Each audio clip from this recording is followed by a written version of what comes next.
يا أيها الناس قد جاءتكم موعظة من ربكم وشفاء لما في الصدور وهدى ورحمة للمؤمنين. قل بفضل الله وبرحمته فبذلك فليفرحوا هو خير مما يجمعون. قل أرأيتم ما أنزل الله لكم من رزق فجعلتم منه حراما وحلالا قل الله أذن لكم أم على الله تفترون.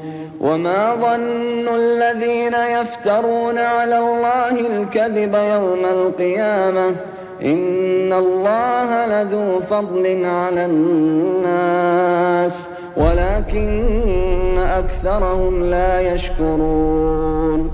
وما تكون في شأن وما تتلو منه من قرآن ولا تعملون من عمل إلا كنا عليكم شهودا إذ تفيضون فيه.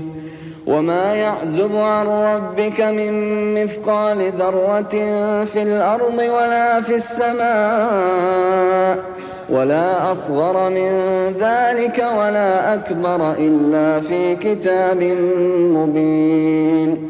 ألا إن أولياء الله لا خوف عليهم ولا هم يحزنون.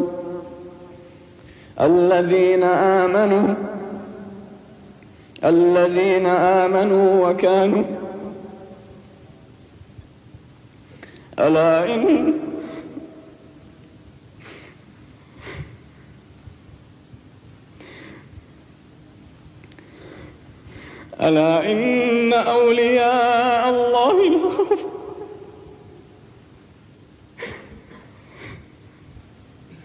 ألا إن أولياء الله لا خوف عليهم ولا هم يحزنون. الذين آمنوا وكانوا يتقون لهم البشرى في الحياة الدنيا وفي الآخرة